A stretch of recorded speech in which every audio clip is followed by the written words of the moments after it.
ಓಂ ಶ್ರೀ ಗುರುಭ್ಯೋ ನಮಃ.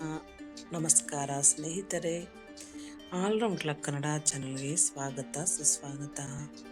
ಇವತ್ತಿನ ವಿಡಿಯೋದಲ್ಲಿ ಗುರು ಪೌರ್ಣಮಿ, ಗುರು ದೋಷ ಪರಿಹಾರಕ್ಕಾಗಿ ಹಾಗೂ ಗುರುಬಲ ಪಡೆಯಲು, ಗುರು ಕೃಪೆಗೆ ಪಾತ್ರರಾಗಲು ಸುಲಭ ಮಾರ್ಗಗಳು. ಗುರು ಪೌರ್ಣಿಮೆ ಕೇವಲ ಒಂದು ಆಚರಣೆಯಲ್ಲ, ಅದು ಗುರುಗಳ ಮೇಲಿನ ಭಕ್ತಿ, ಶ್ರದ್ಧೆ ಮತ್ತು ಕೃತಜ್ಞತೆಯನ್ನು ವ್ಯಕ್ತಪಡಿಸುವ ಒಂದು ಅವಕಾಶ. ಈ ದಿನದಂದು ನೀವು ಮಾಡುವ ಸಣ್ಣ ಪ್ರಯತ್ನವು ನಿಮ್ಮ ಜೀವನದಲ್ಲಿ ದೊಡ್ಡ ಸಕಾರಾತ್ಮಕ ಬದಲಾವಣೆಗಳನ್ನು ತರುತ್ತದೆ. ಗುರುಗಳ ಆಶೀರ್ವಾದದಿಂದ ನಿಮ್ಮ ಜೀವನದಲ್ಲಿ ಸುಖ, ಶಾಂತಿ, ಸಮೃದ್ಧಿ ಮತ್ತು ಜ್ಞಾನ ವೃದ್ಧಿಸಲಿ ಎಂದು ಹಾರೈಸೋಣ. ಬನ್ನಿ, ಈ ವಿಡಿಯೋ ಪೂರ್ತಿ ನೋಡಿ. ಈ ವಿಡಿಯೋ ನಿಮಗೆ ಇಷ್ಟ ಆದರೆ ಶೇರ್ ಮಾಡಿ. ಹೊಸದಾಗಿ ನಮ್ಮ ಚಾನಲ್ ನೋಡ್ತಾ ಇದ್ದರೆ ಸಬ್ಸ್ಕ್ರೈಬ್ ಮಾಡ್ಕೊಳ್ಳಿ. ಜುಲೈ 10 ಗುರುವಾರ 2025 ಗುರು ಪೌರ್ಣಿಮಾ. ಈ ಪೌರ್ಣಿಮೆಯ ಜ್ಞಾನ, ವಿವೇಕ ಮತ್ತು ಸದ್ಗುಣಗಳ ಪ್ರತೀಕವಾದ ಗುರುವನ್ನು ಸ್ಮರಿಸುವ ಮತ್ತು ಗೌರವಿಸುವ ಪವಿತ್ರ ದಿನ. ಹಿಂದೂ ಸಂಸ್ಕೃತಿಯಲ್ಲಿ ಗುರುವನ್ನು ದೇವರ ಸ್ವರೂಪ ಎಂದು ಪರಿಗಣಿಸಲಾಗುತ್ತದೆ. ಗು ಎಂದರೆ ಕತ್ತಲು, ರು ಎಂದರೆ ಅದನ್ನು ನಿವಾರಿಸುವವರು. ಅಜ್ಞಾನದ ಕತ್ತಲನ್ನು ಹೋಗಲಾಡಿಸಿ ಜ್ಞಾನದ ಬಲಕೆಯನ್ನು ನೀಡುವವರೇ ಗುರು. ಈ ದಿನ ಗುರುಗಳ ಆಶೀರ್ವಾದ ಪಡೆದರೆ ಜೀವನದಲ್ಲಿ ಶುಭವಾಗುತ್ತದೆ ಎಂಬ ನಂಬಿಕೆ. ಗುರು ಪೌರ್ಣಿಮಾ ಈ ವರ್ಷದ ವಿಶೇಷ. ಈ ವರ್ಷದ ಗುರು ಪೌರ್ಣಿಮೆಯು ಗುರುವಾರದಂದೇ ಬಂದಿರುವುದು ವಿಶೇಷ. ಜ್ಯೋತಿಷ್ಯದ ಪ್ರಕಾರ ಗುರುಗ್ರಹವು ಸುಖ, ಸಮೃದ್ಧಿ, ಸೌಭಾಗ್ಯ ಮತ್ತು ಜ್ಞಾನಕ್ಕೆ ಅಧಿಪತಿ. ಗುರುಬಲ ಇಲ್ಲದವರು ಸಹ ಈ ದಿನದಂದು ವಿಶೇಷ ಪರಿಹಾರಗಳನ್ನು ಮಾಡುವುದರಿಂದ ಗುರುಬಲ ಪ್ರಾಪ್ತವಾಗಿ ಶುಭ ಫಲಗಳನ್ನು ಪಡೆಯಬಹುದು. ಗುರುಬಲ ಇರುವ ರಾಶಿಗಳಿಗೆ ಇದರ ಪ್ರಭಾವ ಮತ್ತಷ್ಟು ಹೆಚ್ಚಲಾಗಿದೆ. ಗುರು ಪೌರ್ಣಿಮೆಯಂದು ಗುರುಕೃಪೆಗೆ ಪಾತ್ರರಾಗಲು ಯಾವೆಲ್ಲ ಪರಿಹಾರಗಳನ್ನು ಮಾಡಬಹುದು? ವಿಶೇಷ ಗುರು ಸನ್ನಿಧಾನಗಳಿಗೆ ಭೇಟಿ ಕೂಡ ಮಾಡಬಹುದು. ಗುರು ಪೌರ್ಣಿಮೆಯಂದು ಗುರು ಸನ್ನಿಧಾನಕ್ಕಾಗಿ ಭೇಟಿ ನೀಡುವುದು ಅತ್ಯಂತ ಶುಭಕರ. ಕರ್ನಾಟಕ ಮತ್ತು ತಮಿಳುನಾಡಿನಲ್ಲಿರುವ ಕೆಲವು ಪ್ರಮುಖ ಗುರುಸ್ಥಳಗಳು ನೀವು ಭೇಟಿ ಮಾಡಬಹುದು. ಒಂದು, ಮಂತ್ರಾಲಯದ ರಾಘವೇಂದ್ರ ಸ್ವಾಮಿ ಮಠ. ಲಕ್ಷಾಂತರ ಭಕ್ತರ ಆರಾಧ್ಯ ದೇವ ಶ್ರೀ ರಾಘವೇಂದ್ರ ಸ್ವಾಮಿಯವರ ಮೂಲ ಬೃಂದಾವನವಿರುವ ಈ ಸ್ಥಳವು ಗುರುಕೃಪೆಗೆ ಅತ್ಯಂತ ಪ್ರಶಸ್ತವಾದ ಜಾಗ.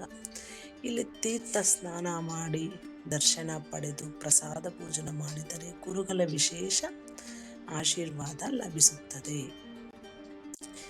ಇನ್ನು ನಿಮಗೆ ಮನೆ ಹತ್ತಿರ ಇರೋ ದೇವರು ಸಾಯಿಬಾಬಾ ದೇಗುಲ.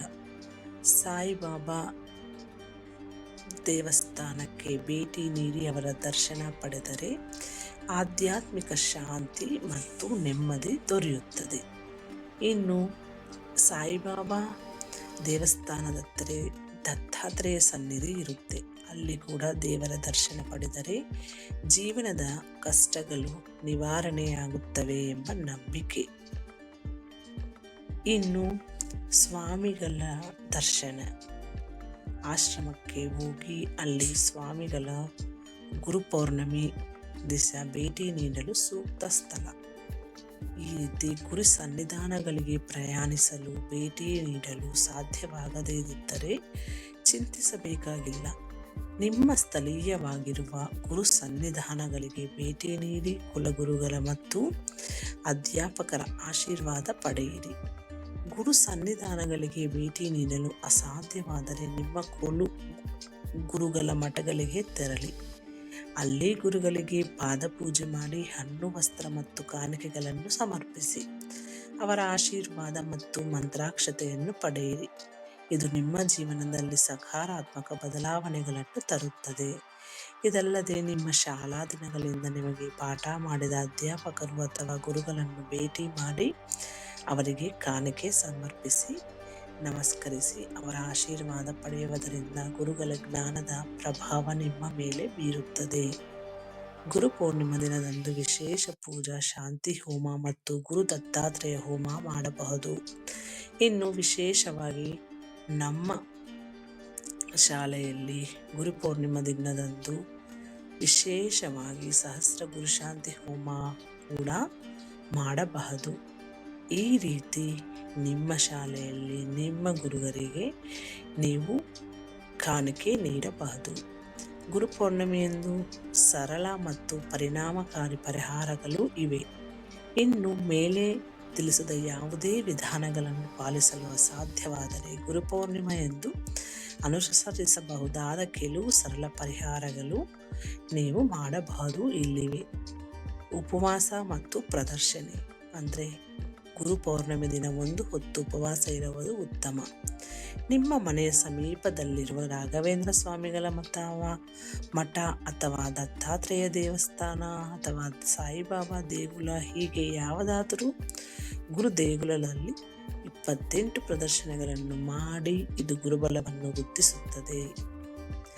ಕಡಲೆಕಾಳು ಸಮರ್ಪಣೆ. ಒಂದು ಅರಿಶಿನ ಬಣ್ಣದ ವಸ್ತ್ರದಲ್ಲಿ 1 kgಯಷ್ಟು ಕಡಲೆಕಾಳುಗಳನ್ನು ಗಂಟು ಕಟ್ಟಿ ಅದನ್ನು ದೇಗುಲದಲ್ಲಿ ಸಮರ್ಪಿಸಿ. ಕಡಲೆಕಾಳು ಗುರುಗ್ರಹಕ್ಕೆ ಸಂಬಂಧಿಸಿದ್ದು. ಇದನ್ನು ಸಮರ್ಪಿಸುವುದರಿಂದ ಗುರುಗ್ರಹದ ಅನುಗ್ರಹ ಲಭಿಸುತ್ತದೆ. ಸ್ತೋತ್ರ ಪಠನೆ ಮಾಡಿ. ಗುರುಪೂರ್ಣಿಮೆಯ ಬೆಳಿಗ್ಗೆ ಮನೆಯಲ್ಲಿಯೇ ದತ್ತಾತ್ರೇಯ ವಜ್ರ ಕವಚ ಸ್ತೋತ್ರ, ಗುರುಗ್ರಹದ ಅಷ್ಟೋತ್ತರ, ರಾಘವೇಂದ್ರ ಸ್ವಾಮಿ ಸ್ತೋತ್ರಗಳು ಇತ್ಯಾದಿಗಳನ್ನು ಶ್ರದ್ಧೆಯಿಂದ ಪಠಿಸಿ. ಈ ಸ್ತೋತ್ರಗಳ ಪಠಣವು ತುಂಬ ನಿಮ್ಮಲ್ಲಿ ಧನಾತ್ಮಕ ಶಕ್ತಿಯನ್ನು ತುಂಬುತ್ತದೆ ಮತ್ತು ಗುರುಗಳ ಕೃಪೆಗೆ ಪಾತ್ರರಾಗಲು ಸಹಾಯ ಮಾಡುತ್ತದೆ. ಈ ರೀತಿ ಈ ವಿಡಿಯೋ ನಿಮಗೆ ಇಷ್ಟ ಆಗುತ್ತೆ ಅನ್ಕೊತಾ ಇದ್ದೀನಿ. ಈ ವಿಡಿಯೋ ನಿಮಗೆ ಇಷ್ಟ ಆದರೆ ಶೇರ್ ಮಾಡಿ. ಈ ವಿಡಿಯೋದಲ್ಲಿರುವ ಎಲ್ಲ ಅಂಶಗಳು ನಿಮ್ಮ ಸ್ವಂತ ಆಲೋಚನೆಯಾಗಿ ನಿರ್ಧಾರಗಳೆಲ್ಲ ತೆಗೆದುಕೊಳ್ಳಿ. ಮುಂದಿನ ವಿಡಿಯೋದಲ್ಲಿ ಸಿಗೋಣ. ಹೊಸದಾಗಿ ನಮ್ಮ ಚಾನಲ್ ನೋಡ್ತಾ ಇದ್ದರೆ ಸಬ್ಸ್ಕ್ರೈಬ್ ಮಾಡ್ಕೊಳ್ಳಿ. ಓಂ ಗುರುಭ್ಯೋ ನಮಃ.